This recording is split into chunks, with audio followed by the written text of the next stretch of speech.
अस्सलाम वालेकुम students. Chemical process principles two can two triple one का ये हमारा जो है ऑनलाइन लाइव सेशन है।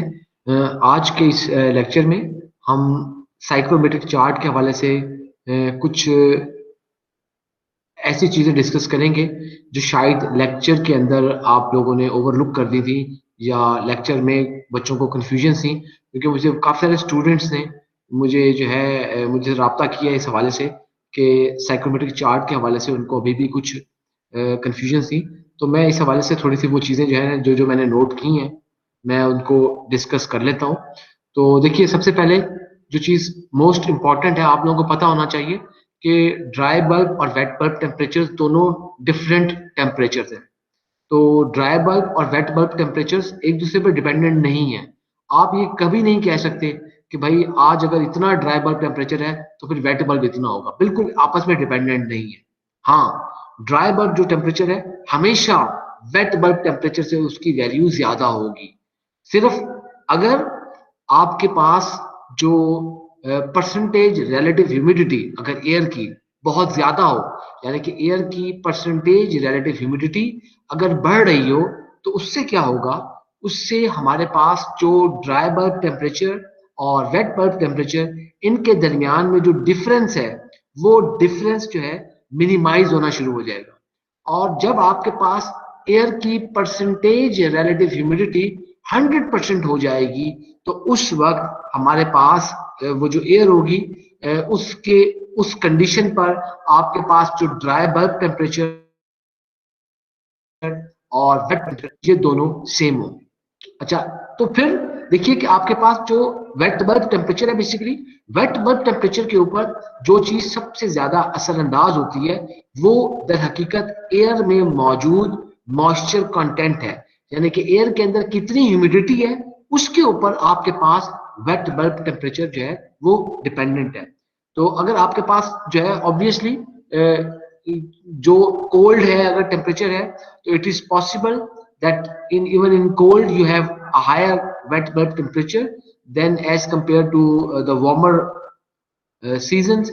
लेकिन उसके हवाले से ये चीज याद रखिएगा कि आपके पास सर्दी गर्मी का एक अपना टेम्परेचर तो मौजूद होता ही है। तो इस हवाले से ये नहीं हो सकता कि भाई आपके पास सर्दियों में 50 के करीब आपका वेट बल्ब टेम्परेचर, ऐसा नहीं हो सकता। एक चीज मैं आपको ऑलरेडी बता चुका हूँ कि जो highest recorded wait bulb temperature हैं वो अभी तक तकरीबन 34 के करीब कुछ घंटों के लिए उन्होंने टेम्परेचर रिकॉर्ड किया है। उसके अलावा हमारे पास तकरीबन 32 तक वेट बल्ब टेम्परेचर जाता नहीं। कुछ इलाके हैं पाकिस्तान में जहां पर गर्मियों में कुछ दिनों के लिए हमारे पास जुलाई खासतौर पर अगस्त के महीने में कुछ घंटों के लिए दिन के वहां पर आपका जो वेट बल्ब टेम्परेचर है वो 33 तक भी अप्रोच कर लेता है, which is quite unbearable for human bodies. तो मैं आपको यहाँ पर साइक्रोमेट्रिक चार्ट मैंने आपके साथ शेयर किया हुआ है, जरा इसको देखिएगा। अगर आपके पास इस तरह की कोई कंडीशन हो कि मिसाल के तौर पर हमें यह कहा जाए कि आपके पास जो वेट बल्ब टेम्परेचर है उसकी जगह आपको ये कहा जाए कि आपके पास जो एडियाबैटिक सेट, या आपको ये कहा जाए कि आपके पास जो सेचुरेशन टेम्परेचर है वो सेचुरेशन टेम्परेचर जो है वो 20 डिग्री सी है, और हमारे पास जो परसेंटेज रिलेटिव ह्यूमिडिटी है वो 10% है। तो इसका मकसद ये है कि आपके पास आपने उसको जब वो मालूम करना है, इसके लिए खास तौर पर आपने बाकी एयर के जो पैरामीटर मालूम करने हैं, स्टार्ट करने के लिए जो पॉइंट ऑफ इंटरसेक्शन मालूम करने के लिए आपके पास 20 जो है वो वेट बल्ब टेम्परेचर है 20 डिग्री सी, और साथ में आपके पास 10% जो है वो रिलेटिव ह्यूमिडिटी है।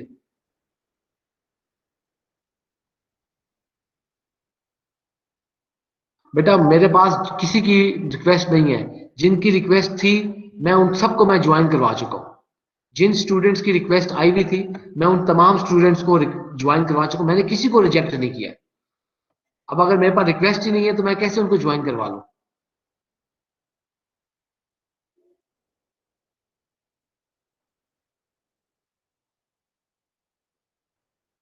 तो यहाँ देखिएगा आपके पास यहाँ पर ये जो 20 डिग्री सी है हमारे पास, ये मैं वही इसको आपको करके दिखा रहा हूँ। तो 20 डिग्री सी से हमारे पास, तो यहाँ से अगर आप देखिए ये 20 डिग्री सी, तो 20 डिग्री सी से मैं इस तरह मैं जाने के लिए, ये मैंने इसको पॉइंट ऑफ इंटरसेक्शन, आपके पास जो बेसिकली पॉइंट ऑफ इंटरसेक्शन, यहां पे अगर आप गौर करें,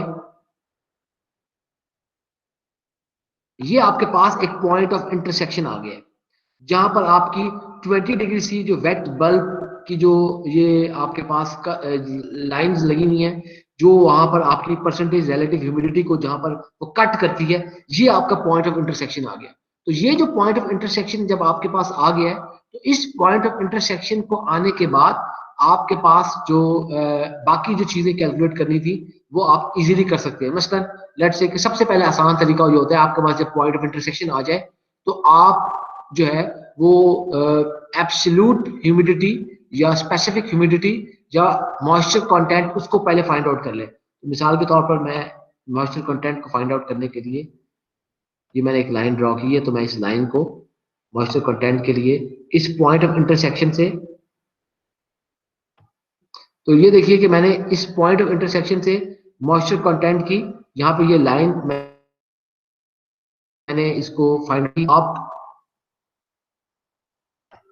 आपके पास जो एब्सोल्यूट ह्यूमिडिटी जो मॉइस्चर कंटेंट है, मैं इसको थोड़ा सा मजीद बड़ा करता हूं तो आके आपको ये क्लियर हो। ये आपके पास देखिए एब्सोल्यूट जो है आपके पास, ये आपके पास 0.005 है और यहाँ पर 0.006 है। इसका मतलब है कि ये जो एक स्मॉल डिवीजन है ये 0.0052 की है, और आपके पास यहाँ पर है तो आप इसको कह देंगे आपके पास 0.0054 हमारे पास जो है वो मॉइस्चर कंटेंट है, यानी कि 0.0054 kg ऑफ वाटर पर kg ड्रायर। ये हमने एब्सोल्यूट मॉइस्चर कंटेंट है उसको भी फाइंड आउट कर लिया। जब आप इस एब्सोल्यूट मॉइस्चर कंटेंट को फाइंड आउट कर लेते हैं तो फिर मैंने आपको एक चीज बताई थी कि अगर हम बिल्कुल ऑपोजिट में, अगर हम जो है इसके ऑपोजिट, बिल्कुल ऑपोजिट, अगर आप इसको जो है पैरेलल, एक्स एक्सिस के पैरेलल अगर आप एक्सटेंड करें एडियाबैटिक जो वेट जो हमारे पास 100% सेचुरेशन वाली जो कर्व है इस तक करें, तो हमारे पास जो ड्यू पॉइंट है वो बड़ी आसानी से आ जाएगा। तो इसीलिए ये आप अगर इस तरीके से आप इसको करते हैं तो आपको पास आपको बहुत इजीली आप इसको निकाल लेंगे। तो जो चीजें फौरन निकल सकती हैं हम उनको सबसे पहले कैलकुलेट कर लेंगे, ताकि हमारे पास हमारा जो काम है वो इसके अंदर आसान से आसान होता रहे। सबसे बाद जो चीजें पे जरा टाइम लगेगा उनको सबसे एंड में देखिए। हमारे पास, मैं इसको पकड़ के,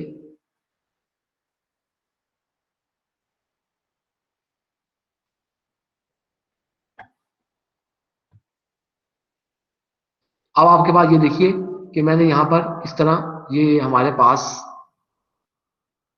ड्यू पॉइंट के लिए ये एक हमने जो है इसको ऑपोजिट डायरेक्शन में, एब्सोल्यूट ह्यूमिडिटी के ऑपोजिट डायरेक्शन में हमने इसको कर्व को ड्रॉ कर लिया है। और उसके बाद मैं एक ऐसे ही करता हूं कि एक और लाइन लगा लेता हूं ताकि मैं इस लाइन को,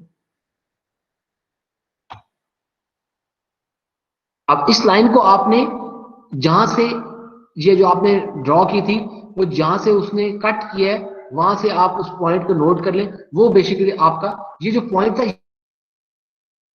ये जो पॉइंट था ड्यू पॉइंट है। तो ड्यू पॉइंट को फर्दर फाइंड आउट करने के लिए अब आपको वहां से आपके लिए मुश्किल होगा, तो ड्यू पॉइंट को फाइंड आउट करने के लिए आप क्या करेंगे, आप यहाँ पर इधर से नीचे आ जाएंगे तो 1 2 3 4, तो यहाँ पर आप देखिए ये 4 के बाद आपके पास ये 4.4 है।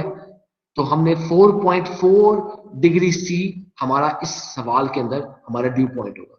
इस स्टेज पर आप एक काम जो फौरन कर सकते हैं वो ये कि आप अब यहाँ ही पर जो है आप ड्राई बल्ब टेम्परेचर भी नोट कर लें, ताकि सवाल जो है हम उसको अब अपनी कंप्लीशन की तरफ लेके जाएं।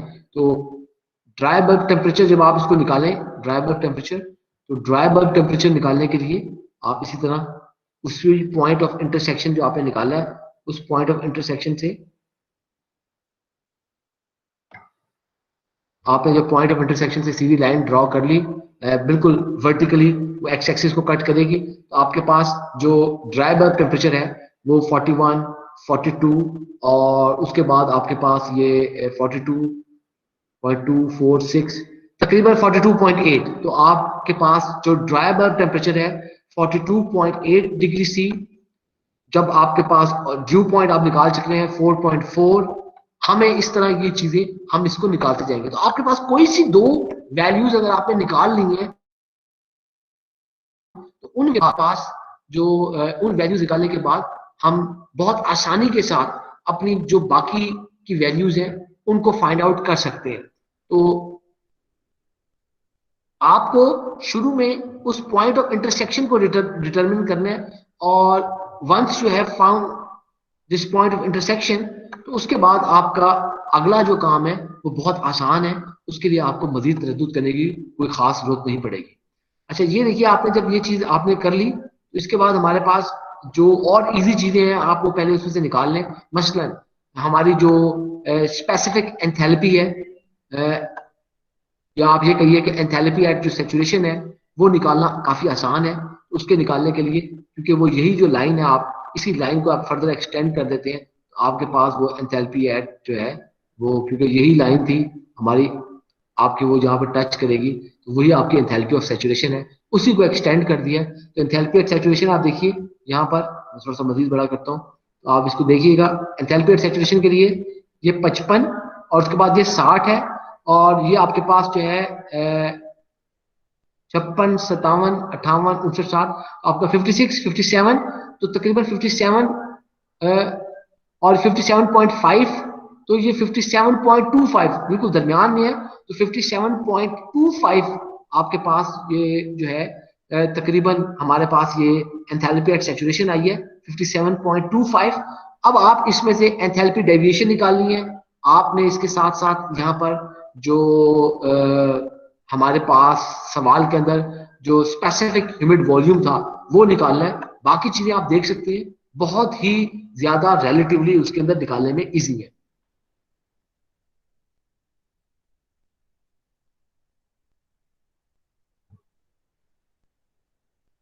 चलिए एक दफा दोबारा देखते हैं। तो आपके पास यहाँ पर अब बाकी चीजें जब निकालनी है, उसके लिए मैं पहले बात कर चुके थे कि जब हमने इसको सवाल को किया था, अब आप ये देखिए कि हमारे पास ये है पॉइंट ऑफ इंटरसेक्शन। इस पॉइंट ऑफ इंटरसेक्शन की हमने चीजें मालूम करनी है, और इस पॉइंट ऑफ इंटरसेक्शन को अगर आप गौर करें तो आपके पास ये 0.95 और ये 0.90 वाली आपकी जो ह्यूमिड वॉल्यूम की जो कर्व्स है उनके दरमियान में से ये गुजर रहा है। तो आपने जब इसको फाइंड आउट करना है, तो इसको फाइंड आउट करने के लिए हमें थोड़ा सा ध्यान रखना पड़ेगा कि किस तरीके से आप इसको फाइंड आउट करें। तो फाइंड आउट करने के लिए आप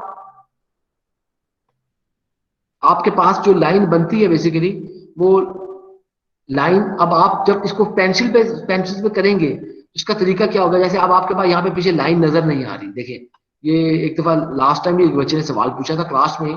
अब आपको लाइन नहीं आ रही, तो आप क्या करेंगे, इस लाइन को फुट्टे की मदद से खुद ही, पेपर तो आपके पास होगा, आप उस लाइन को फुट्टे की मदद से खुद ही एक्सटेंड कर लें। कि जब आप इसको एक्सटेंड कर लेंगे, उसको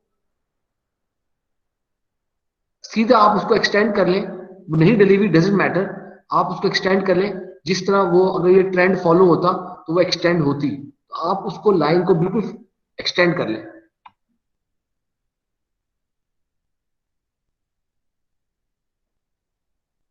ये मैंने इस लाइन को मैंने एक्सटेंड कर लिया। ये आपकी जो 0.90 वाली लाइन थी उसको हमने एक्सटेंड कर लिया। तो एक्सटेंड करने के बाद आपके पास ये जो लाइन है, हमारे पास ये लाइन, इसको एक्सटेंड कर दिया गया। तो एक्सटेंड होने के बाद आप देख सकते हैं अब आपके पास ये डिस्टेंस नापना बहुत आसान हो गया। तो कि ये जो कर्व जब आप इसको नापेंगे, तो अब आपने लाइन से जब इसको मेजर करना है, एक सेकंड मैं इसको करता हूँ। जब आपने इसको लाइन से इसको आपने मेजर करना है, तो आप क्या करेंगे, इन दोनों लाइनों के दरमियान में जो आपकी स्पेसिफिक ह्यूमिड वॉल्यूम की लाइनें हैं, देखिए एक लाइन ये है, एक लाइन ये है, इन दोनों लाइनों को आप फुट्टे की मदद से नाप लेंगे। तो आपने अपने फुट्टे की मदद से,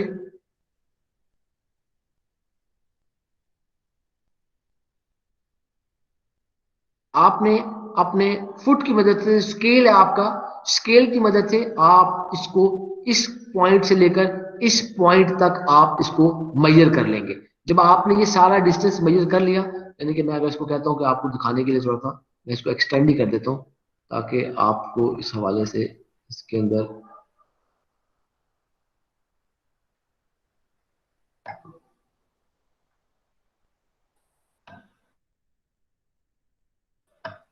हमारे पास, मैंने इसको, तो अब आपके पास बेसिकली सारी की सारी लाइन यहां से लेकर इस पॉइंट से लेकर इस पॉइंट तक आप इसको मेजर कर लेंगे। तो अब आपके पास लेट से ये आपके पास जो डिस्टेंस है ये 10 सेंटीमीटर आया है।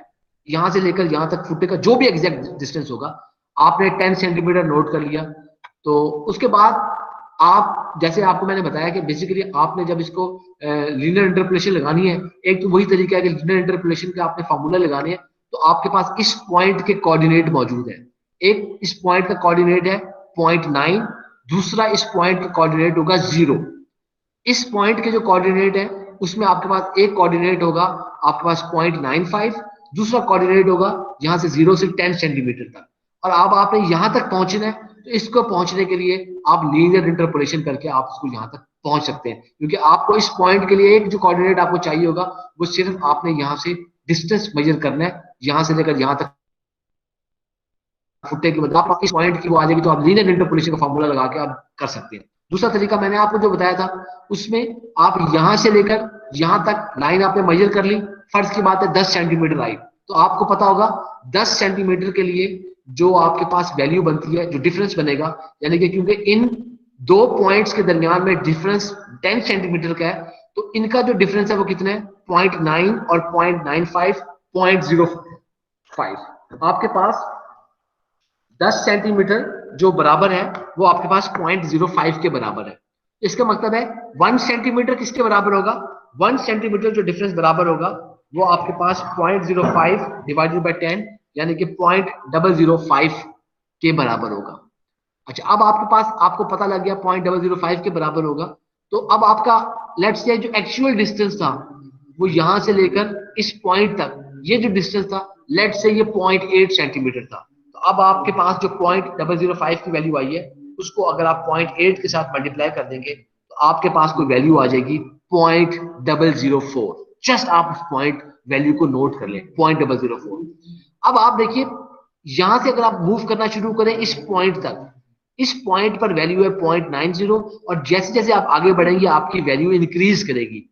आपने इस पॉइंट की एक लोकेशन मालूम की थी, वो आपके पास 0.004 आई थी। तो अब क्योंकि यहां से वैल्यू आगे बढ़ रही है, तो 0.9 में 0.04 आप ऐड कर देंगे, तो इस पॉइंट के ऊपर जो आपके पास स्पेसिफिक ह्यूमिड वॉल्यूम है वो है 0.904 क्यूबिक मीटर पर केजी ड्राई है।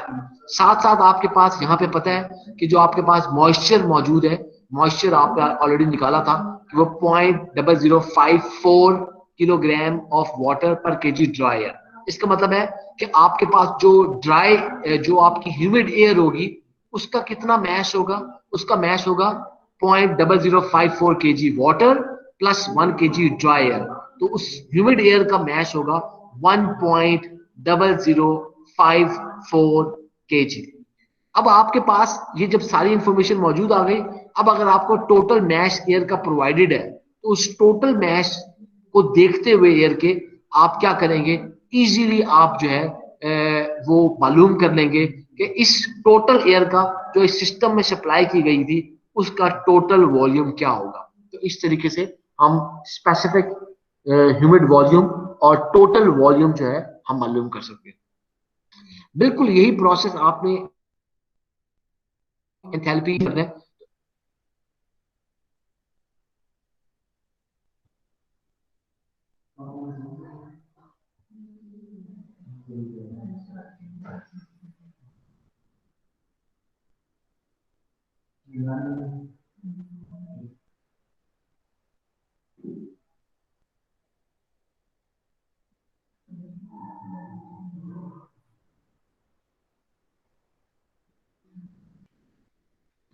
यही जो प्रोसेस है हमने एंथैल्पी डेविएशन के लिए भी करना है। तो अब एंथैल्पी डेविएशन अगर आप गौर करें तो अब जल्दी में बच्चे मुगालता करते हैं और क्या करते हैं कि यार ये जो एंथैल्पी डेविएशन है वो यहाँ से लेकर यहाँ तक है, नहीं, ऐसा नहीं है। गौर करना है कि आपका ये जो पॉइंट ऑफ इंटरसेक्शन आया है वो एंथैल्पी डेविएशन की किन लाइनों के दरमियान में है। तो आप गौर कीजिए, वो आपके पास ये इस और इसके दरमियान में है। तो मसलन आपके पास यहाँ पर इस पॉइंट की जो वैल्यू है इस कर्व की वो -0.8 है, इसकी जो वैल्यू है -0.6 है, बिल्कुल उसी तरह। अब आपके पास क्या होगा, यहां से अगर आप देखिए प्लस का भूल जाइए, इसकी माइनस वैल्यू है, इसकी माइनस वैल्यू, इसको भूल जाइए। हमारे पास इस पॉइंट से लेकर इस पॉइंट तक, यानी कि दो कर्व्स के दरमियान आप डिस्टेंस मेजर कर लेंगे। लेट से हमारे पास ये डिस्टेंस आता है 5 सेंटीमीटर। इस पॉइंट से लेकर इस पॉइंट तक हमारे पास जो डिस्टेंस आया वो 5 सेंटीमीटर आया। तो आपने क्या कहा, आपको पता लग गया कि जी हमारे पास जो 5 सेंटीमीटर के लिए हमारे पास जो डिफरेंस है वो 0.2 है, 0.2 है। तो 1 सेंटीमीटर के लिए क्या होगा, वो होगा 0.2 डिवाइडेड बाय 5, वो हो जाएगा 0.04, यानी कि 1 सेंटीमीटर के लिए 0.04। लेट से कि अब आपको कहें कि यहां से लेकर यहां तक इस पॉइंट ऑफ इंटरसेक्शन तक के लिए कितना है, आपको पता लगा जी 0.3 सेंटीमीटर है। 0.3 सेंटीमीटर है, तो आप इसको 0.3 से मल्टीप्लाई कर देंगे तो आपके पास आ जाएगा 0.012, एक फैक्टर आ गया 0.012। अब आप इस पॉइंट को गौर करें, इस पॉइंट को 0.8 से इस तरफ जाएं तो वैल्यू कम हो रही है। तो अगर आप 0.8 से अगर आप शुरू करें तो जब आपने इसको शुरू करना है तो 0.8 से आप इसमें से 0.8 माइनस जो आपके पास 0.012 आया था वो निकालेंगे तो आपको पता लगा कि इस पॉइंट की जो वैल्यू आई है वो वैल्यू 0.7888 इसकी वैल्यू आई है, जिसको हम मेजर कर देंगे। इसका एक अल्टरनेट तरीका भी है, जरा गौर कीजिएगा। बच्चे यहाँ पर मिस्टेक क्या करते हैं, एक इसका अल्टरनेट तरीका ये भी हो सकता है कि आप ये छोटा डिस्टेंस मेजर करने के बजाय आप क्या करते हैं, आपने वो तो मेजर कर लिया बिल्कुल उसी तरह, इस पॉइंट से लेकर इस पॉइंट तक टोटल डिस्टेंस आपने मेजर कर दिया 5 सेंटीमीटर। तो आपने कहा कि for 5 centimetre we have 0.2 enthalpy deviation, minus plus को भूल जाइए फिलहाल। यहां से लेकर यहां तक जो आपने सफर किया वो आपके पास जो एंथैल्पी डेविएशन थी वो थी 0.2, यानी कि 5 सेंटीमीटर लाइन के लिए एंथैल्पी डेविएशन है 0.2। तो 1 सेंटीमीटर के लिए क्या होगी, 0.2 डिवाइडेड बाय 5, वो हो जाएगी 0.04। अच्छा, अब आपके पास आप क्या करें, इस डिस्टेंस को मेजर करने के बजाय आप कहते हैं मैं यहां से लेकर यहां तक पॉइंट ऑफ इंटरसेक्शन तक मैं मेजर कर लूं, यहां से लेकर मैं पॉइंट ऑफ इंटरसेक्शन यहां तक मेजर कर लूं। तो जब आप उसको यहां तक मेजर करते हैं तो आपको पता लगा जी 4.6 आई थी, ये मिसाल दे रहा हूँ, 4.6 आई है। तो आप कहेंगे 4.6 के साथ उसको मल्टीप्लाई कर देंगे तो आपके पास वैल्यू आ जाएगी 0.184। अब जरा गौर करें, जब आपके पास 0.184 आ जाएगी तो एंथैल्पी डेविएशन आपने निकाली है 0.184। तो अब आप गौर करें, आपके पास यहाँ पर 0.184, तो यहाँ से 0.6 है और इस तरफ वैल्यू बढ़ रही है। तो आप क्या करेंगे, 0.6 के अंदर वो 0.184 ऐड कर देंगे। तो आपने जब 0.6 के अंदर वो 0.184 ऐड कर दिया, आपके पास जो वैल्यू है वो 0.784 आ गई। इसका मकसद है कि आपके पास इस पॉइंट पर जो वैल्यू है वो 0.784 आई है और उसके साथ वो माइनस भी होगा। जो भी आपको एंथैल्पी डेविएशन की वैल्यू निकालेंगे इस ग्राफ से उसके साथ माइनस लगा होगा। जब आपके पास वो -0.784 आ गई तो अब आप जो एंथैल्पी होगी आपकी, आप एंथैल्पी एट सैचुरेशन निकाली हुई थी, मसलन आपके पास यहाँ पे एंथैल्पी एट सैचुरेशन आपके पास निकली थी, देखिए वो हमने निकाली हुई थी, वो तकरीबन हमने निकाली थी 52.25। तो 52.25 में से हम यहाँ पे माइनस कर देंगे, यानी कि 52.5 माइनस 0.784। तो आपके पास जो रिजल्ट आ जाएगा वो आपका जो रिजल्ट होगा वो आपकी एक्चुअल एंथैल्पी होगी। तो फिर इसी तरह आप उसके साथ साथ टोटल एंथैल्पी भी फाइंड आउट कर सकते हैं। टोटल एंथैल्पी फाइंड आउट करने के लिए जैसे आपने टोटल वॉल्यूम मालूम किया है उसी तरह आप टोटल एंथैल्पी भी मालूम कर लेंगे। जी स्टूडेंट्स, यहां तक किसी का कोई सवाल हो?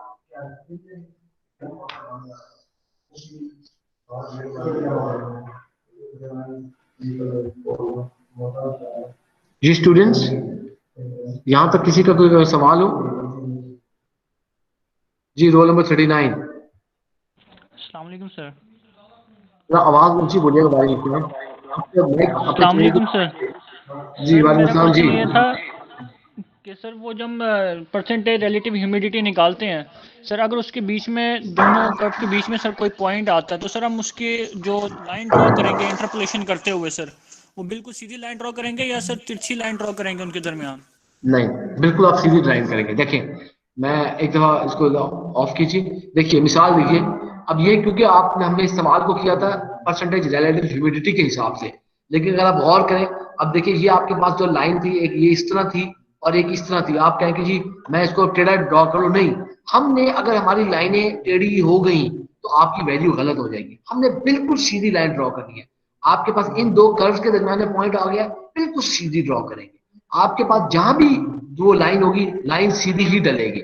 इसमें सिर्फ एक लाइन टेढ़ी लाइन है, और वो लाइन है आपकी वेट बल्ब टेम्परेचर की लाइन। उसके अलावा बाकी और कोई लाइन भी टेढ़ी नहीं है, बाकी सब आपकी सेम है। जी बेटा, ये थे एक 39 रोल नंबर। जी जी सर, क्लियर है आपको? जी रोल नंबर 30। सर ये जो हमारे पास परसेंटेज रिलेटिव ह्यूमिडिटी की लाइन है, ये भी तो टेढ़ी है, तो इसके लिए स्ट्रेट लाइन जब लगाते हैं तो वैल्यू चेंज कैसे होगी? नहीं, मेरी बात सुनो। ये आपको मैंने कहा परसेंटेज रिलेटिव, इससे क्योंकि ये कर्व्स हैं, कर्व्स के ऊपर स्लोप ली होती है, तो परसेंटेज रिलेटिव ह्यूमिडिटी के लिए आपने स्ट्रेट ही लाइन लगानी है। परसेंटेज रिलेटिव ह्यूमिडिटी के लिए आप टेढ़ी लाइन नहीं लगाएंगे। वो आपको देखिए, अगर आप गौर करें, ये जो कर्व लगी हुई है परसेंटेज रिलेटिव ह्यूमिडिटी की, वो कर्व पूरी की पूरी इसी तरह अपनी वो विड्थ उसकी सेम विड्थ है। अगर आप गौर करें, उसका स्लोप हर जगह, क्योंकि नीचे बॉटम पे कहीं जाके इस पॉइंट पर कहीं उसका स्लोप ज्यादा होता है, कोई उससे नहीं है। आप बिल्कुल जो है बिला झिझक आप जो है आपने उसको बिल्कुल सीधी ही लाइन ड्रॉ करनी है। टेढ़ी वेढ़ी अगर आप इसको ड्रॉ करेंगे तो ये आपके पास जो है वो आपकी वैल्यू खराब हो जाएगी, आपकी वैल्यू सही नहीं आएगी। बिल्कुल सही आपने जैसे जो पॉइंट इंटरसेक्शन वेट बल्ब की आपके पास इस तरह आपको देखना पड़ेगा, क्योंकि वेट बल्ब की लाइनें नेगेटिव स्लोप्स की लाइनें हैं। बाकी आपने जो भी लाइन लगानी है सीधी लाइन आप लोगों ने लगानी है। जी रोल नंबर 30। ठीक है सर, मतलब कि हमने जो लाइन लगानी है वो पैरेलल टू एक्स एक्सिस लगानी है। पैरेलल टू एक्स एक्सिस लगानी है। उसमें एक चीज आप लोगों ने देख लेनी है कि आपके पास वर्टिकल है, जो ड्राई बल्ब टेम्परेचर है वो वर्टिकल है। दूसरा ड्यू पॉइंट में बच्चे अक्सर गलती करती हैं। ड्यू पॉइंट बच्चे क्या करते हैं अक्सर, मैं जो कॉमन आपको मिस्टेक्स बता रहा हूँ, ड्यू पॉइंट में बच्चे वो यहां से कर्व निकाल देते हैं जल्दी जल्दी में, वो यहां से गिरा देते हैं, तो वो उनका ड्यू पॉइंट गलत हो जाता है। तो ड्यू पॉइंट आपने देखना है, याद रखना है एब्सोल्यूट ह्यूमिडिटी वाली लाइन के बिल्कुल अपोजिट, यानी कि जो आपके एब्सोल्यूट ह्यूमिडिटी का जो पॉइंट आएगा बिल्कुल उसके ऑपोजिट आपका ड्यू पॉइंट का पॉइंट आएगा। तो आपने वहां से ड्यू पॉइंट निकाल लेनी है। इसको ऊपर से मेजर करना ड्यू पॉइंट को मुश्किल होता है, तो आप उसको वर्टिकल गिराकर वहां नीचे से मेजर कर लेते हैं। बेसिकली आपको मेजर यहां से करना चाहिए, जैसे 1 2 3 4। अब इसको मेजर करने के लिए फिर आप यहां से छोटी सी लाइन है, इसको मेजर करें तो वो मुश्किल होता है। आप वर्टिकल इसको देखकर, क्योंकि नीचे आपके पास छोटी डिवीजन मौजूद होती है, वहां से आप इसको एक्यूरेटली देख लें। जी जी रोल नंबर 30। ठीक है सर। सर ये जो ड्यू पॉइंट है, तो इस पे हमारा वाटर जो कंडेंस होना स्टार्ट होगा या कंडेंस हो जाएगा कंप्लीटली? नहीं, देखिए हकीकत यह है कि कंडेंस, ये जब ड्यू पॉइंट अचीव हो जाएगा, जैसे ही ड्यू पॉइंट से नीचे टेम्परेचर जाना शुरू होगा, तो आपके पास यहाँ पर वाटर जो है वो फिर आप जो शबनम बनती है, जो औस बनती है, जो ड्यू बनती है, वो जब आपका टेम्परेचर ड्यू पॉइंट से नीचे जाएगा तब आपके पास ड्यू पॉइंट है। यानी कि ड्यू पॉइंट वो स्टार्टिंग पॉइंट है कि जब आपके पास ये प्रोसेस स्टार्ट हो जाएगा। शबनम आपको जो मिलेगी, ड्यू जो मिलेगी, when the temperature goes below this dew point, then you will get this dew. Okay sir. बेटा किसी और का इस बारे में कोई कंफ्यूजन हो, किसी को इसमें ये चीज समझ ना आई हो?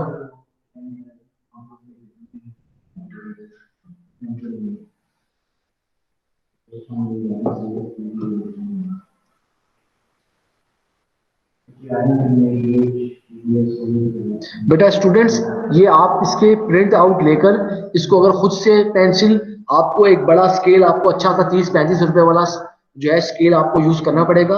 उस पेंसिल, शार्पनर, रबर आपको यूज करनी पड़ेगी। पेंसिल का सिक्का बारीक होगा। अभी आप लोग, ये मैं आपको बड़ा स्क्रीन करके देखता हूँ, जब आप पेपर पे इसको बनाएंगे पेपर से आप इसको जो है वो बड़ा छोटा नहीं कर सकते आप इसको स्क्रीन को, तो उस टाइम जो है फुट की मदद से बड़े तरीके से आपको लाइन लगानी पड़ती है। या आप स्क्रीन पे तो आपको देखते हुए आपको जो है बिल्कुल बहुत आसान काम लग रहा होगा, लेकिन इसमें काफी जगह पर जो है बच्चे मिस्टेक करते हैं। अच्छा, एक चीज और देखते हैं जी, मैंने आपको एक बात कही कि कोई सी दो वैल्यूज अगर आप लें तो आप इसमें से ये फाइंड आउट कर सकते हैं। उसमें एक एक्सेप्शन है। एक्सेप्शन ये है, अगर आपके पास वेट बल्ब टेम्परेचर गिवन हो और साथ में आपके पास एंथैल्पी एट सैचुरेशन गिवन हो, तो आप जो है फिर बाकी पैरामीटर्स नहीं बना मालूम कर सकते। बेटा याद रखिएगा, अगर आपके सवाल में अगर इस तरह की कोई बात की गई है कि you have been given enthalpy at saturation and wet bulb temperature, फिर आप लोग जो है उससे मालूम नहीं कर सकते सवाल में। आप सवाल में उस वक्त आपको जो है मजीद आप प्रॉपर्टीज मालूम नहीं कर सकते। बाकी कोई सी दो प्रॉपर्टीज गिवन हो तो आप उन दो प्रॉपर्टीज की मदद से इजीली जो है आप उसको फाइंड आउट कर लेंगे और आपको कोई उसमें मसला नहीं होगा। लेट्स से इसके अंदर मैं एक छोटी सी चीज देखता हूं, मैं आपको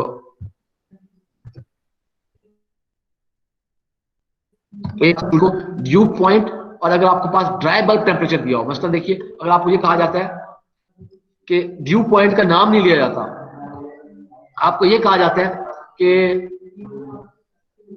eight a certain temperature we are obtaining some due.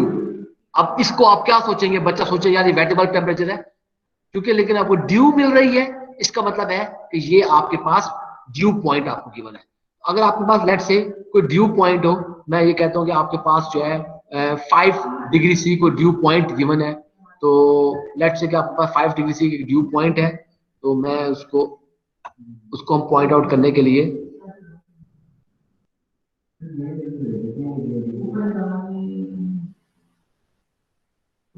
अच्छा जी, हमारे पास 5 सेंटीमीटर पर हमारे पास एक ड्यू पॉइंट गिवन है, तो मैं चाहता हूं कि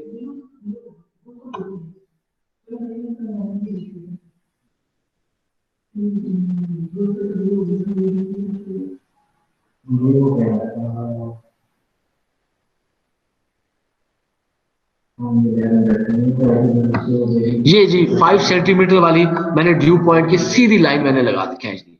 अच्छा, उसके बाद जब आपके पास यहाँ पे आ गई, तो फिर आप ये कहिए कि आपके पास इस पॉइंट के बाद लेट से कि मैंने कहा कि हमारे पास जो टेम्परेचर था, वो टेम्परेचर हमारा जो है वो 30 डिग्री C आपका ड्राई बल्ब टेम्परेचर था, मिसाल दे रहा हूँ। तो आप फौरन क्या करेंगे, 30 डिग्री C से एक वर्टिकल लाइन खींच देंगे, तो आपके पास था। और बेटा ये लाइनें खींचने में शर्माइएगा मत, ये अगर आप बड़ी सी लाइन खींच देते हैं उससे आपको पॉइंट को मेजर करना बहुत आसान हो जाएगा। तो आप अगर गौर करें तो ये एक बड़ा लकीली एक ऐसा काम हो गया कि जैसे 30 पे आपको किया तो आपको परसेंटेज रिलेटिव ह्यूमिडिटी फौरन मिल गई आपके, क्योंकि वो लाइन के ऊपर पॉइंट के ऊपर आ रही है, तो 20% आपको है, आपको फौरन पता लग गया कि आपकी जो परसेंटेज रिलेटिव जो ह्यूमिडिटी है वो 20%। बहुत आसान हो गया, 20% पे आपने percentage relative humidity find out कर दी। इसी तरह आप देखिए, आपकी जो एब्सोल्यूट मॉइस्चर कंटेंट था, सिर्फ एक लाइन लगाने से, सीधी आपने हिम्मत से लाइन लगाई, आपको पता लग गया कि वही 0.0054 आपके पास वो आ गई, आपके पास जो है मॉइस्चर कंटेंट आ गया। अच्छा, फिर इसमें जो प्रॉब्लम आएगी वो प्रॉब्लम ये आएगी कि आपने अब wait bulb temperature find out करना है। तो वेट बल्ब टेम्परेचर फिर इसी तरह एक इस पॉइंट में और इस लाइन के दरमियान में है, तो आपने इसको इस तरीके लगाना है वेट बल्ब टेम्परेचर को कि आपकी जो लाइन है बिल्कुल वेट बल्ब टेम्परेचर की जो लाइनें लगी हुई हैं उन लाइनों के बीच में ही उसी तरह उसी डायरेक्शन के अंदर उनको ही फॉलो करें। तो क्या करेंगे, मैंने जैसे ये लाइन लगाने लगा हूँ, मेरे पास मैंने इसको इस तरीके से गुजारना है कि ये इस लाइन में से गुजरे, तो मेरे पास जब इस लाइन में से आई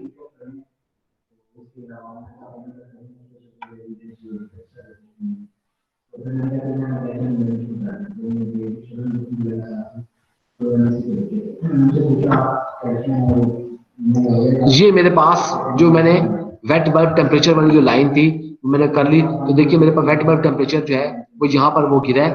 तो अब इसको मेजर करना थोड़ा मुश्किल है, तो मेरे पास एक बड़ा जबरदस्त तरीका है, बिल्कुल मैं वही जिस तरह मैंने ड्यू पॉइंट निकाला था मैं उसी तरह इसको वेट बल्ब को भी निकाल लूंगा।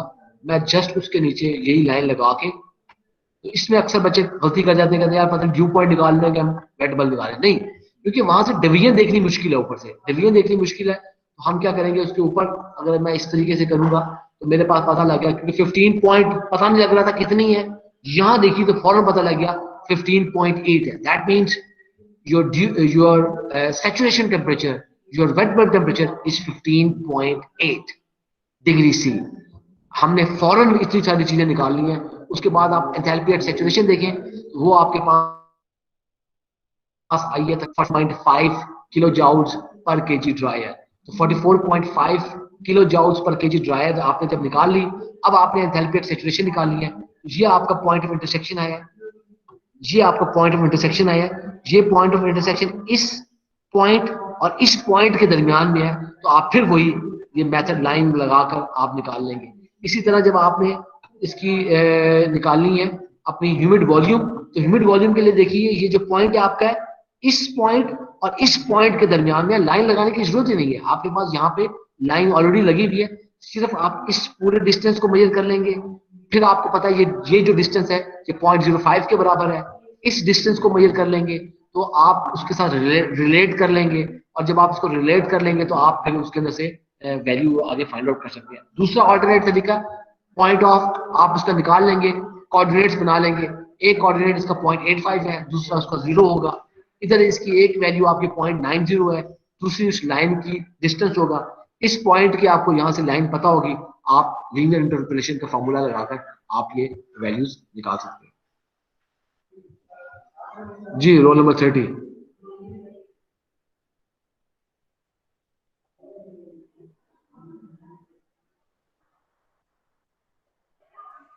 सर ये जो हमारे पास ड्यू पॉइंट है और सामने अगर मॉइस्चर कंटेंट दिया हो तो तब भी हम फाइंड कर सकते हैं कोई वैल्यूज? ड्यू पॉइंट और मॉइस्चर कंटेंट, एब्सोल्यूट ह्यूमिडिटी नहीं, देखिए बिल्कुल सही, क्योंकि उसकी वजह ये है कि एब्सोल्यूट ह्यूमिडिटी और ड्यू पॉइंट है, बिल्कुल हम उससे भी हम नहीं फाइंड आउट कर सकेंगे कि उसके अंदर जब आपके पास ड्यू पॉइंट गिवन होगा और ड्यू पॉइंट से जब आपने एब्सोल्यूट ह्यूमिडिटी निकालनी है, हम उसको भी फाइंड आउट नहीं कर सकते, क्योंकि वो बिल्कुल सीधी पॉइंट है, आपको कोई और एक वैल्यू चाहिए होगी। तो ये कुछ एक्सेप्शन है, देखें आपने ये जो है इसको आपको ख्याल रखना पड़ेगा कि हमें पॉइंट ऑफ इंटरसेक्शन चाहिए, तो पॉइंट ऑफ इंटरसेक्शन मालूम करने के लिए हमें दो डिफरेंट ऐसी वैल्यूज चाहिए। तो बिल्कुल ये जो है ये पॉइंट दुरुस्त है कि आपके पास ड्यू पॉइंट और आपके पास, हाँ अगर आपके पास ड्यू पॉइंट है और साथ में आपके पास परसेंटेज रिलेटिव ह्यूमिडिटी है, फिर आप निकाल लेंगे, फिर कोई इशू नहीं है। तो लेकिन अगर आपके पास है तो इसमें इस चीज के अंदर एक चीज ख्याल रखिएगा कि आपने एंथैल्पी डेविएशन को नहीं शामिल करना, क्योंकि जो एंथैल्पी डेविएशन है बेसिकली वो सिर्फ हम एंथैल्पी में जो डिफरेंस एक्चुअल है, क्योंकि इस ग्राफ के अंदर एक बिल्ट इन एरर है, वो एरर रिमूव करने के लिए एंथैल्पी डेविएशन हम निकालते हैं। तो आप इसके लिए एंथैल्पी डेविएशन को एज सच एयर की प्रॉपर्टी मत समझिए, तो हम सिर्फ एंथैल्पी की वैल्यू को एक्यूरेट करने के लिए एंथैल्पी डेविएशन निकालकर उसको, वो आप उसमें से जो वैल्यू होती है माइनस होती है, तो वो आपके पास जो है जो आपकी एंथैल्पी डेविएशन होती है और साथ में जो आपकी जो एंथैल्पी डेविएशन की जो वैल्यू होगी माइनस होगी, उन दोनों को एडअप कर लेंगे तो आपके पास बेसिकली वो प्लस माइनस हो जाएगी चीज, और आपके पास एंथैल्पी यानी कि जो आपकी एंथैल्पी डेविएशन की वैल्यू आई है वो इसमें से निकल जाएगी, एंथैल्पी एट सैचुरेशन में से, तो आपके पास एक्चुअल एंथैल्पी आ जाएगी। तो इसलिए ये इस चीजों का आपको ख्याल रखना पड़ेगा, बाकी ये पॉइंट दुरुस्त होगा। जी बेटा, किसी और का कोई सवाल हो? जी रोल नंबर 30। सर ये जो हमारे पास जो ड्राई एयर होती है और नॉर्मल एयर होती है, इनमें क्या फर्क है? नहीं, ड्राई एयर से देखें हमने एक बात ऐसी की है, जब हम ड्राई एयर की जब बात करते हैं इसका मतलब यह है कि उसके अंदर कोई मॉइस्चर मौजूद नहीं है, तो हमारे पास ये हमने एक रिलेटिव टर्म यूज की है कि जो ड्राई एयर है, dry air is air which has no moisture at all, तो इसीलिए उसके मुकाबले में जब आप दूसरी एयर यूज करती हैं तो आपके पास जिस एयर के अंदर मॉइस्चर एब्जॉर्ब हुआ है, मॉइस्चर मिला हुआ है, वाटर वेपर्स मौजूद है, वो आपकी एक्चुअल एयर होगी। तो इसका मतलब है कि जो एक्चुअल रियल एयर होती है उसके अंदर कोई ह्यूमिडिटी की कोई वैल्यू मौजूद होगी, उसके अंदर कोई एब्सोल्यूट ह्यूमिडिटी की कुछ वैल्यूज मौजूद होंगी, तो उसके हिसाब से हम इन दोनों चीजों को हम रिलेट करते हैं। जी बेटा। सर फिर हम moisture content in term of dryer क्यों निकालते हैं, हाँ, इन हम टर्म ऑफ मॉइस्चर एयर क्यों? कंटेंट देखिए, हम मॉइस्चर कंटेंट आपको पता है कि हम सीपीपी में जो भी चीजें बात करते हैं हम उसको एज अ रेफरेंस के हिसाब से बात करते हैं। हमें ये कैसे पता लगेगा कि आपकी हवा के अंदर कितना मॉइस्चर है? कम ज्यादा देखने के लिए आपको एक स्टैंडर्ड पता लग गया। हाँ, एक ड्राई एयर एक ऐसी चीज है कंपैरिजन देखने के लिए, जैसे आप कहते हैं यार एक बच्चा है उसके 100/100 मार्क्स आए हैं, कंपेयर करने के आप कहते हैं हाँ दूसरे के 40 आए हैं, यार ये तो बड़ा वीक बच्चा है। तो आप कंपैरिजन करने के लिए आपको कुछ रेफरेंस चाहिए। तो रेफरेंस के तौर पर हम ड्रायर लेते हैं जिस ड्रायर के अंदर किसी किस्म का कोई मॉइस्चर मौजूद नहीं। जब वो आपकी ड्रायर में से कोई मॉइस्चर मौजूद नहीं होता उसको फिर हम रेफरेंस देखते हैं कि हाँ उस ड्रायर के अंदर अगर आपने इतना कुछ मिला दिया तो आपके पास पता लग गया। अगर लेट से अगर आपके पास 1 kg ड्रायर हो तो आपको पता लग गया कि जी इतने उसके अंदर केजी वाटर वेपर्स मिले हुए हैं, ये टेम्परेचर प्रेशर था, आपको पता लग गया इतनी परसेंटेज रिलेटिव ह्यूमिडिटी है। तो ये इस मेजरमेंट के लिए हम एज अ रेफरेंस बताने के लिए उसको यूज करते हैं। जी बेटा। तो जब हमें नॉर्मल एयर दी जाएगी तो हम सबसे पहले उसको एयर को ड्रायर में कन्वर्ट करेंगे बाकी चीजें नहीं, फाइंड करने के लिए, देखो या फिर बाकी सारी चीजें ड्रायर में? आपने कुछ भी नहीं करना उसका। जो भी एयर आपको दी गई है आपको उसकी जो प्रॉपर्टीज दी गई होंगी, दो ऐसी प्रॉपर्टीज दी गई होंगी जिन प्रॉपर्टीज की वजह से आपने बाकी उसको मालूम करना है। जैसे ही आपको एब्सोल्यूट ह्यूमिडिटी की वैल्यू मिलेगी आपको फौरन पता लग जाएगा कि ये जो आपकी एयर है as compared to the dry air, this air contains इतने केजी ऑफ वाटर वेपर्स पर केजी ऑफ ड्रायर, यानी कि आपने उसको रिलेट किया हुआ है पर केजी ऑफ ड्रायर के हिसाब से कि अगर आपके पास आप ये तस्वीर करते हैं अगर 1 kg ड्रायर होती तो इस एयर के अंदर इतने केजी जो वाटर वेपर है वो जो है उसको रेट आपको वो वैल्यू पता लग जाएगी। जी बेटा। ठीक है सर, जो ह्यूमिड वॉल्यूम होगा हमारे पास उसमें फिर मॉइस्चर कंटेंट ऐड करेंगे तो ये हमारा टोटल वॉल्यूम मास नहीं, आ जाएगा उसका? मॉइस्चर कंटेंट ऐड नहीं करेंगे आप। मॉइस्चर कंटेंट आपने ऐड करना है ड्राई एयर के अंदर, वो एज अ कन्वर्जन फैक्टर आप यूज करते हैं और कन्वर्जन फैक्टर में ऐड करने के बाद ड्राई एयर के अंदर मॉइस्चर कंटेंट जब ऐड किया तो आपको ये पता लगा कि हमारे पास अगर 1 kg ड्राई एयर हो तो आपके पास उसके अंदर इतने केजी ह्यूमिड एयर होगी।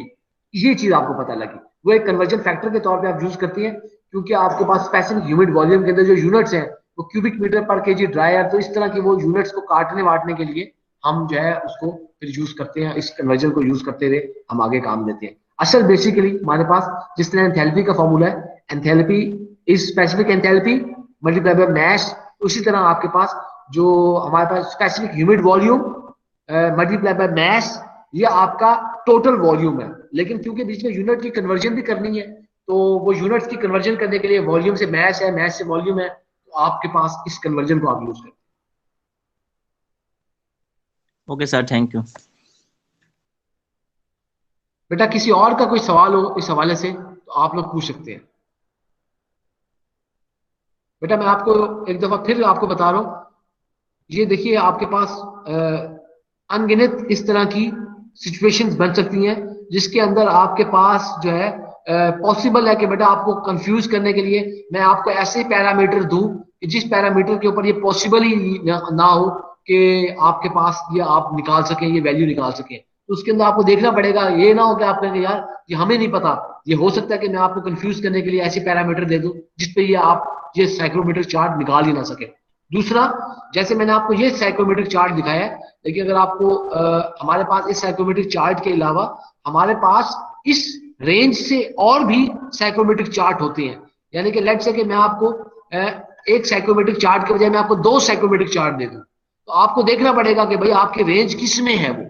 तो आपको वो उसके अंदर आपको ये नहीं बताया जाएगा किस में आपने देखना है, सवाल करना है, तो आप उसकी रेंज भी चेक कीजिएगा क्योंकि ये जो रेंज है ये एक लिमिटेड रेंज थी। इस रेंज से हाई रेंज की भी आपको साइक्रोमेट्रिक चार्ट मैंने आपको लेक्चर में हमने उसकी बात नहीं की, लेकिन आपके पास ये क्योंकि कॉमन है हमारी आम रिक्वायरमेंट्स को बहुत ज्यादा इंडस्ट्री में पूरा करता है तो इसको यूज कर एक्सटेंसिवली यूज किया जाता है। लेकिन इससे बाहर की जो रेंजेस हैं उनके भी साइक्रोमेट्रिक चार्ट्स अवेलेबल है। लेट से आपको वो चार्ट दे दिया जाएगा यही कुछ है वो तस्वीर, आपके पास फर्क नहीं होगा उसके अंदर, तो आपने उसको भी उसके अंदर भी उसको मैनेज करना होगा। जी स्टूडेंट्स, किसी और का मजीद कोई सवाल हो इस हवाले से?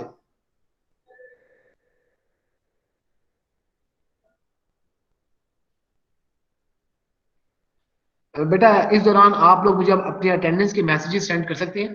जब आप लोग मुझे अपनी अटेंडेंस के मैसेजेस सेंड करें तो आप लोग जो है अपना स्टूडेंट रजिस्ट्रेशन नंबर और अपना नेम, ये दोनों चीजें उसमें लिखी हुई हो, तो आपके आपके अटेंडेंस के मैसेज जो है वो रिसीव हो जाए और रिकॉर्ड हो जाए। और इस दौरान अगर किसी को सवाल कोई पूछना है तो डायरेक्टली आप अपना माइक ओपन करके सवाल पूछ सकते हैं। ताकि इस दौरान आप जो है ये चैट बॉक्स को यूज मत कीजिएगा, ताकि चैट बॉक्स जो है सिर्फ हम अटेंड मैसेजेस के लिए। अस्सलाम वालेकुम सर। जी वालेकुम सलाम। सर अगर आप इस तरह के पैरामीटर्स दे दें जिनसे सोल्यूशन पॉसिबल ही ना हो तो फिर सर हम कैसे सोल्व करेंगे? बेटा ये तो आपको सोचना है ना, मैं आपको कंफ्यूज करने के लिए दे दूं ऐसे पैरामीटर दे दूं, सोल्यूशन एग्जिस्ट ही नहीं करता। ये तो आपको यही तो सवाल है कि आपको चीज समझ आई है कि नहीं आई है। तो आप उसको कहेंगे देख के आप फौरन बता सकें, आपको इस बात की समझ हो कि हाँ भाई ये तो इस चार्ट से ये वैल्यू पॉसिबल ही नहीं है, बजाय इसके कि आप टेढ़ी मेढ़ी लाइनें लगाएंगे जब एक सोल्यूशन एग्जिस्ट ही नहीं करता। तो आप क्यों उस सवाल को करेंगे? तो ये मैं पॉसिबिलिटी बता रहा हूँ। तो ये पॉसिबिलिटी है कि आपको, ताकि आप इस हवाले से भी तैयार रहें। तो मतलब ये उस टाइम अगर मैं आपसे पॉसिबिलिटी शेयर ना करता, मैं उसी टाइम दे देता, तो आप कहेंगे नहीं हमसे ही नहीं हो रहा। तो ये आपको पता होना चाहिए ना कि आप तैयार हैं। तो ये है। बाकी आप देखिए इसमें अगर आपको कोई मसला हो तो वो आप डिस्कस करें कि चार्ट के अंदर से कोई चीज समझ ना आए कि किस तरह। तो बाकी देखिए बहुत स्ट्रेट फॉरवर्ड है। उसके अंदर जो बाकी जितने भी कुछ है स्टेप है, आप स्टेप बाय स्टेप दो पॉइंट ऑफ इंटरसेक्शन निकाल कर, जैसे मैंने आपको बताया, जो चीज सिंपल है उनको फौरन पहले निकाल लें। उसके बाद आपके पास जो ज्यादा कर्व्स का ही मसला होता है, क्योंकि वो लकीली अगर आपकी उस पॉइंट के ऊपर आ गई तो आ गई, नहीं आई तो आपको उसमें देखना पड़ेगा हाँ भाई अब मैं इसको क्या करूं। जी सर ठीक है। अस्सलाम वालेकुम बेटा सर। किसी और?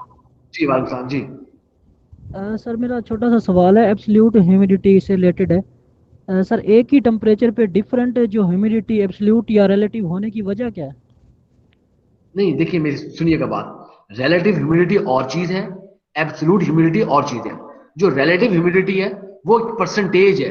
रिलेटिव ह्यूमिडिटी हमें ये बताती है, सिर्फ ये एक जनरल टर्म है, आपको बताती है कि आज आपके पास रफली हमें ये बताती है कि इस वक्त आपके पास लेट्स से अगर 20% रिलेटिव ह्यूमिडिटी है, हमें पता लग गया कि आपकी एयर में 20% मॉइस्चर है। आप अमाउंट्स के ऊपर नहीं आप देखते, हम बात करते बाज औकात आपको, जैसे आप ये कहें कि यार मिसाल के तौर पे लेट्स से कि आप ये कहें कि आपके पास बटर पेपर है, आप बटर पेपर को सुखाना चाहते हैं, गीला हो गया, आप कहते हैं बटर पेपर को सुखाना चाहते हैं। अब आप कहेंगे यार 20% इस टाइम रिलेटिव ह्यूमिडिटी, या दैट्स गुड एयर। आपके यहाँ इस एयर के अंदर मेरा ये बटर पेपर सूखने का चांस है, सूख जाएगा। अब आप कहेंगे 70% रिलेटिव ह्यूमिडिटी है, इसका मतलब है कि आपकी एयर के अंदर ऑलरेडी 70% मॉइस्चर मौजूद है और उसके अंदर सिर्फ 30% मजीद सलाहियत है मॉइस्चर को एब्जॉर्ब करने के लिए। ऐसी सूरत में आपका जो जो आपके पास वो जो एयर है उसको आपको देखना पड़ेगा कि आया वो एयर आप उसको यूज कर सकते हैं कि नहीं कर सकते। उसके मुकाबले में जो आपकी एब्सोल्यूट ह्यूमिडिटी है या स्पेसिफिक ह्यूमिडिटी है या जो मॉइस्चर कंटेंट है, तीनों नाम एक ही चीज के हैं। एब्सोल्यूट ह्यूमिडिटी, स्पेसिफिक ह्यूमिडिटी या मॉइस्चर कंटेंट, इससे आपको एग्जैक्टली कोई मैथ्स में कोई वैल्यू आ जाती है ताकि आप कर सके। तो कैलकुलेशन करने के लिए एब्सोल्यूट ह्यूमिडिटी की हमें जरूरत पड़ती है, हमें जो, लेकिन जनरल स्पीकिंग हमें जो देखना पड़ता है तो हमें परसेंटेज रिलेटिव ह्यूमिडिटी, यानी कि जो जैसे आपको महकमे मौसमियात आपको कभी नहीं बताएगी आपको कि आज आपकी एब्सोल्यूट ह्यूमिडिटी इतनी थी, हमें क्या पता उस बात से, लोगों को कुछ समझ नहीं आएगा। अगर मैं आपको ये कहूं कि जो है ना the moisture content of the air today was 0.028 kg of water per kg dryer, इससे आपको क्या पता लगेगा? कुछ पता नहीं लगेगा इससे आपको। उसके मुकाबले में इसको सही मालूम करने के लिए आप आम आवाम को जब डाटा में प्रेजेंट किया जाता है तो कहा जाता है परसेंटेज रिलेटिव ह्यूमिडिटी, आज हवा में नमी का तनासुब इतने फीसद था। इससे पूरी दुनिया के बंदे फौरन समझ जाएंगे कि आपको जो है मिसाल के तौर पर लेट्स, मैं आपको एक चीज दिखाता हूँ।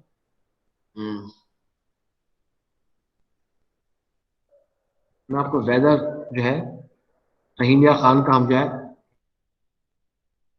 ये वेदर देख रहे हैं, इस वक्त सेंटीग्रेड वेदर है। आप जरा गौर कीजिएगा आपके पास, हमारे पास यहाँ पर जो जो ह्यूमिडिटी 30%, 23% लिखी हुई है, इस 23% का मतलब यही है कि आपके पास ये परसेंटेज रिलेटिव ह्यूमिडिटी ही है। फौरन आपको पता लग गया यार परसेंटेज रिलेटिव ह्यूमिडिटी, ओहो, इसका मतलब है कि आपकी आज हवा में रिलेटिवली कम है। अच्छा, इसके मुकाबले में जरा देखते हैं, आज हमारे पास 22। तो अब देखिए, मैं अगर रात के वक्त कुछ देखता हूं, अच्छा ये फ्राइडे में निकला है, अच्छा फ्राइडे शुरू हो गया था, ठीक है। रात 9 बजे अगर आज मैं देखता हूं तो आप जरा देखिए कि हमारे पास सुबह 8 बजे, हाँ ठीक है, फ्राइडे सुबह 8 बजे जरा देखिएगा, उस वक्त हमारे पास जो ह्यूमिडिटी है वो 74% है। अब आप देखिए कि यानी कि इस वक्त तकरीबन हो रहे हैं जी 2 बज रहे हैं, तो 2 बजे से लेकर सुबह 8 बजे तक हमारे पास ये 12 और तकरीबन 20 घंटों के दौरान आपकी जो रिलेटिव ह्यूमिडिटी है वो डबल हो गई है। तो बेसिकली ये रिलेटिव ह्यूमिडिटी इस तरह आवाम को जो चीज दी जाती है, ये रिलेटिव ह्यूमिडिटी दी जाती है। और साथ साथ ये जो प्रेसिपिटेशन है, ये प्रेसिपिटेशन हम लोग इसको यूज नहीं करते, मैक्सिमम मौसमियात वाले यूज करते हैं। इसका मतलब है कि कितना परसेंट आपके पास नमी का चांस है, यानी कि 3% उसके अंदर जो मॉइस्चर है वो प्रेसिपिटेट हो जाएगा, आपको नमी मिल जाएगी। ये आपको प्रेसिपिटेशन की वैल्यू से आपको ये पता लगता है। तो हम लोग हमारे लिए जो चीज कैलकुलेशन के लिए इंपॉर्टेंट है, उसमें आप लोग देख चुके हैं फैक्टर जो जो पैरामीटर्स हैं, उनकी मदद से हम किस तरह इसको देख सकते हैं। जी वकास, ये क्लियर है? सर सवाल वही है कि क्या चीज़ जो क्या फैक्टर है जो फैक्ट करता है कि एक ही टेम्परेचर पे हमारी रिलेटिव ह्यूमिडिटी या एब्सोल्यूट ह्यूमिडिटी चेंज होती है। ये है एनर्जी बैलेंस की बात। एनर्जी बैलेंस की कैसे बात है, देखिए आप इसको, हमारे पास जो एब्सोल्यूट ये एक कर्व है, ये टेम्परेचर है, स्पेसिफिक है। आप अगर आप इसको जनरल लाइफ में देखें, आप खाना खा रहे हो तो खाना खा रहे हो, आपको भूख लगती है, कोई एक रोटी खा लेता है, कोई 2 रोटी खा लेता है, इसका ताल्लुक है भूख के साथ। इसी तरह हमारे पास जो एनर्जी बैलेंस है, जो एनर्जी ट्रांसफर हो रही है, एनर्जी डिफरेंस कितना है, एंथैल्पी डिफरेंस कितना है। मसलन आपके पास देखिए, लेट से हमारे पास एक ड्राई बल्ब टेम्परेचर होगा, आपके पास एक ड्राई एयर है, उस ड्राई एयर की एक अपनी एंथैल्पी होगी। जब आप उसका वेट बल्ब टेम्परेचर नोट करते हैं तो उसकी वो जो एंथैल्पी होगी, वो जो डिफरेंस होगा, वो डिफरेंस कितना स्ट्रांग है, वो डिफरेंस डिपेंड कर रहा होगा उस ह्यूमिडिटी के ऊपर। आपके पास कितनी एंथैल्पी है, उस एयर के अंदर कितनी हीट मौजूद है, कितनी वो हीट ट्रांसफर कर सकती है, कितनी वो हीट गेन करेगी या हीट लूज करेगी, इन फैक्टर्स के ऊपर डिपेंड कर रही होती है आपकी ये मॉइस्चर की जो वैल्यूज है, ये चेंज हो रही होती है। जी Waqas. Okay sir, thank you, बहुत शुक्रिया। जी बेटा, किसी और का मजीद कोई सवाल हो तो। सर ये एडियाबैटिक कूलिंग में वेट टेम्परेचर कांस्टेंट क्यों रहता है? बेटा ये देखिए, एडियाबैटिक कूलिंग के अंदर मैंने आपको चीज बताई थी कि एडियाबैटिक कूलिंग के अंदर आपका जो सिस्टम है और सराउंडिंग है, उसके दौरान आपकी कोई हीट चेंजेस वगैरह, टेम्परेचर हीट, कोई हीट चेंजेस वगैरह नहीं हो रही। आपका जो वाटर स्प्रे किया जा रहा है, ह्यूमिड, लेट से आप ह्यूमिडिफिकेशन कर रहे हैं, एडियाबैटिक कूलिंग का प्रोसेस हो रहा है। एडियाबैटिक कूलिंग का मतलब यह है कि आपका टेम्परेचर कांस्टेंट है। उस दौरान क्या हुआ कि जब सिस्टम है, सिस्टम ने जो हीट लूज की है या गेन की है, वो सिस्टम के दौरान ही रही। अच्छा, उससे क्या हुआ कि आपकी उसने, एयर ने परसेंटेज रिलेटिव ह्यूमिडिटी तो बढ़ा दी, लेकिन उसने उस हीट को कंपनसेट कर लिया। मसलन लेट से आपके पास उस टाइम एक टेम्परेचर था, तो टेम्परेचर आपके पास एयर एंटर हुई तो उसका टेम्परेचर था 34 डिग्री सी या 40 डिग्री सी था आपका एयर का टेम्परेचर।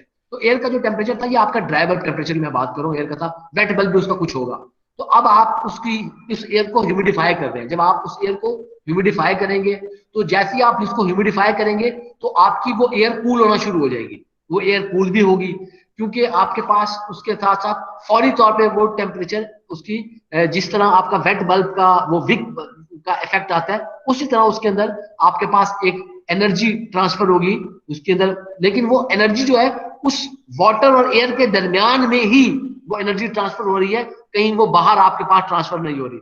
जब वो एयर ह्यूमिडिफाई होने के बाद बाहर जाएगी, तो इस दौरान क्या होगा, क्योंकि बिकॉज ऑफ दिस इवेपोरेशन, उसका जो ड्राई बल्ब टेम्परेचर है वो तो चेंज हो जाएगा, लेकिन उसका जो वेट बल्ब टेम्परेचर है वो मेंटेन रहेगा, क्योंकि उसकी वो जो एंथैल्पी की जो वैल्यू थी उसने उसको जो रिड्यूस किया है, उसने उसको सराउंडिंग के साथ चेंज नहीं किया, सिस्टम के अंदर रहने के साथ साथ वो दोनों वैल्यू चेंज नहीं कर सकता। उसने सिर्फ उसकी जो जो ड्राई वेट बल्ब में एक्चुअली चेंज होना था वो चेंज परसेंटेज रिलेटिव ह्यूमिडिटी की चेंज की वजह से आ गई।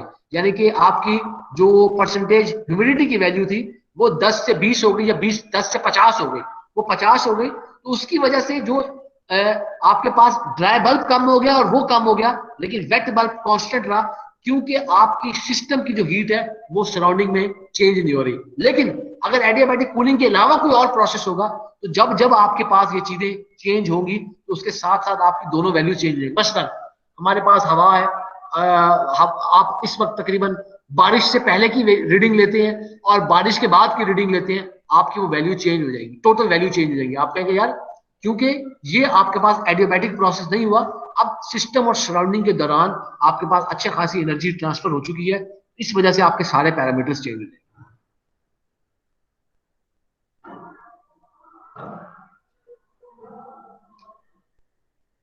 जी स्टूडेंट्स, किसी और का कोई मजीद सवाल हो?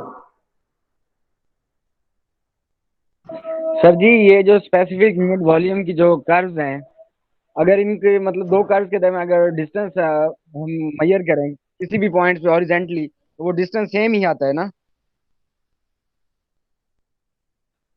यार इसको देखिए, मेरी आप बात सुने, ये ऐसा नहीं होगा। यहाँ पर जो कर्व है ना वो शायद इन पॉइंट्स पर कहीं ज्यादा भी हो, आपका जो इस चीज की आप चक्कर में ना पड़ो, आप सिर्फ उस बात के करो कि जब देखिए आप यहाँ पर ये डिस्टेंस और है, क्योंकि टेम्परेचर के ऊपर कोई फर्क हो सकता है। जब कब ये प्लॉट की गई थी बाकायदा, इसको इस तरह कैलकुलेशन को देख के किया गया था। आपका जहां पर पॉइंट आया है आप सिर्फ उसी सीधी लाइन के दरमियान की बात करो, ऊपर नीचे क्यों जाते हो आप सिर्फ उस डिस्टेंस की बात करो जहां पे आपका पॉइंट आया है और वहां से आप लाइन खींचो, और आप किसी में ना करो। क्योंकि आपके पास देखिए ये टेम्परेचर, ये जो और टेम्परेचर की कोई रीडिंग है, यहाँ पर आपके पास हाई टेम्परेचर पे और टेम्परेचर की, यहाँ पे कुछ और टेम्परेचर की रीडिंग है, ये आपके पास नीचे यहाँ पर इस पॉइंट पर कहीं और टेम्परेचर की रीडिंग है। तो इसलिए इसकी बात ना करें आप उस पॉइंट के ऊपर। हमारे पास अगर आप बेसिकली आप स्लोप ले रहे होते हैं, हम जो स्लोप ले रहे होते हैं, तो आपके पास ये हमने स्लोप तो नहीं डाली, तो आप बेसिकली स्लोप लेकर उनके दरमियान में दो लाइंस आप स्ट्रेट लाइन फॉलो कर रहे होते हैं, तो उसको हम सही मानते हुए उसी की वैल्यू लेते हैं और उसी को आपने लेना है। तो बेसिकली असल तरीका हम क्या करते हैं, हम यहाँ पे टेंजेंट ड्रॉ करते हैं, वो टेंजेंट इसको कहीं कर्व को टच कर रहा होता है, तो उन दो टेंजेंट्स के दरमियान में हम लाइन ड्रॉ कर रहे होते हैं। मैंने आपको वो तो दिखाया नहीं, लेकिन हम बेसिकली जैसे अगर आपको यहाँ पे पॉइंट ऑफ इंटरसेक्शन आता है से इस जगह पर आ गया, इस जगह पर अगर आपके पास ये पॉइंट ऑफ इंटरसेक्शन आ गया, ये पॉइंट ऑफ इंटरसेक्शन आ गया आपके पास। अब पॉइंट ऑफ इंटरसेक्शन आ गया तो हम क्या करेंगे, तो आपके पास बेसिकली इस तरीके से आप ये एक यहां से इस तरह आप इन दो लाइंस के दरमियान में आप बेसिकली अपनी जो वैल्यू होती है वो आप मेजर कर रहे होते हैं।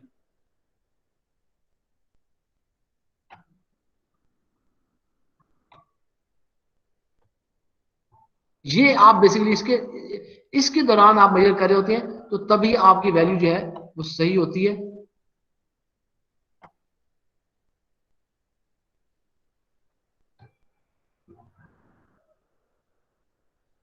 तो आप ये देखिए कि आपके पास ये जो वैल्यू है, अब इस तरह आपने इसको जब यहां से ड्रॉ करने के बाद, तो आप इन दो के दरमियान आप जब ड्रॉ करते हैं तो वो डिस्टेंस आप ये कहते हैं कि यार इस पॉइंट के ऊपर डिस्टेंस हमारा एक ही है, इस पॉइंट को मैं लेते हुए यहां से निकाल लेता हूं। शर्त ये है आपका वो पॉइंट ऑफ इंटरसेक्शन उसके दरमियान में होना चाहिए।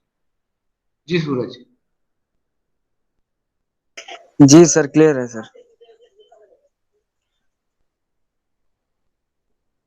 सर वैसे ना वो किया था मैंने ना कैलकुलेशंस, वो ड्रा करके की थी, लेकिन बाकी भी वो देखा था तो तकरीबन सेम ही आ रहा था, बहुत माइनर डिफरेंस था, मतलब डिफरेंस था ही नहीं ये कह लें, बहुत मतलब चक्कर सेम में ही आप था। पढ़ो ही ना, मैं आपको जो बता रहा हूँ इस चक्कर में आप पढ़ो ही ना, आप करो जो आपका अगर ये पॉइंट ऑफ इंटरसेक्शन आया है तो इसी पॉइंट ऑफ इंटरसेक्शन से आपने लाइन ड्रॉ करनी है, आप आगे पीछे से क्यों आप उसके जाते हैं। हाँ एक काम आप कर सकते हैं, बिल्कुल जो आप काम कर सकते हैं मैं वो बता देता हूँ आप क्या काम कर सकते हैं।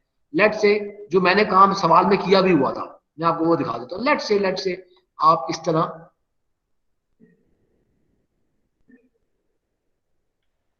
बाज़ औक़ात ये दुरुस्त है कि वैल्यू निकालनी, वहां पे उस पॉइंट पर वैल्यू निकालनी किसी वजूहात की वजह से कि बहुत ज्यादा और लाइनें डली हुई हैं, आपकी वैल्यू निकालनी मुश्किल हो जाती है। आपने ये पॉइंट निकाल लिया, आपके पास ये लाइन आ गई। इसी तरह मैं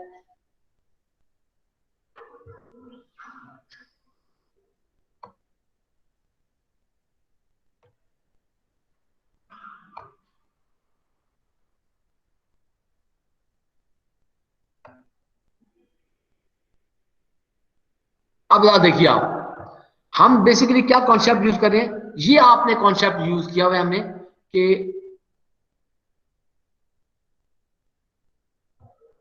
आपके पास अब बेसिकली जो पॉइंट इंटरप्रिटेट, ये आपका पॉइंट था। हो सकता है कि आप इस लाइन को मैयर ना कर पाए, अगर आप इस तरह सीधी लाइनें ड्रॉ कर लें फिर आप उनके दरमियान में करें तो फिर आपका हर जगह ये सेम डिस्टेंस आएगा। ये तरीका सही है कि अगर आप इस तरह इसको कर यस लेते सर, हैं, बिल्कुल ऐसे मिसाल ही। के तौर पर आप है क्या कह रहे हैं? यस सर, बिल्कुल ऐसे ही किया था सर, डिफरेंस मतलब सेम आया था, ऐसे ही नहीं किया था नहीं टेंजेंट ड्रा करके। ये इस तरह करेंगे। हाँ तो ये बिल्कुल मैं इसी चीज को कह रहा हूँ। तो बेसिकली मैंने आपको ये उसको मैं उसमें नहीं पढ़ा, हम बेसिकली ड्रॉ ही टेंजेंट करते हैं, तो फिर उसके बाद आपकी जो स्लोप होती है वो कांस्टेंट हो जाती है, तो फिर आपका कोई मसला नहीं होता। तो हम इसको इस तरह जब करते हैं तो फिर कोई मसला नहीं है, फिर आपका कोई टेंशन नहीं है, यहां से करो, ऊपर से करो, नीचे से करो, फिर कोई मसला नहीं है। तो बाल का नहीं आ रहा होता यार किधर है, तो भाई यूं कर लेना से आसानी हो जाती है, तो ये उस पर कोई इशू नहीं है। लेकिन ये नहीं कर सकते कि मैं यहां से यहां मेजर कर लूं, वो काम आप नहीं कर सकते। इस तरह बिल्कुल कर सकते। ये बेटा किसी और का कोई सवाल हो, अटेंडेंस किसी की रहती हो तो बेटा वो अटेंडेंस का मैसेज सेंड कर दे ताकि उसकी अटेंडेंस रिकॉर्ड हो जाए। अगर आपकी अटेंडेंस हो चुकी है तो आप ये सेशन लीव कर सकते हैं। अगर आपको मजीद सवाल नहीं पूछने और आपकी अटेंडेंस हो चुकी है तो आप ये सेशन लीव कर सकते हैं।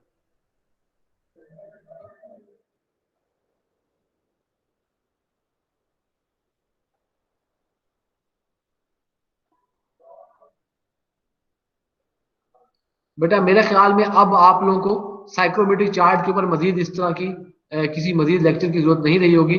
तो हम बहुत ज्यादा इसके अंदर कवर कर चुके हैं, हमने प्रैक्टिस भी कुछ करके देख ली किस तरीके से। ये अब आपको प्रिंट आउट लेके खुद से प्रैक्टिस करनी पड़ेगी तो बात बनेगी, वरना काम नहीं चलेगा। इंशाल्लाह जी आप लोगों के साथ अब मंडे वाले दिन, ट्यूसडे वाले दिन मुलाकात होगी। अल्लाह हाफिज।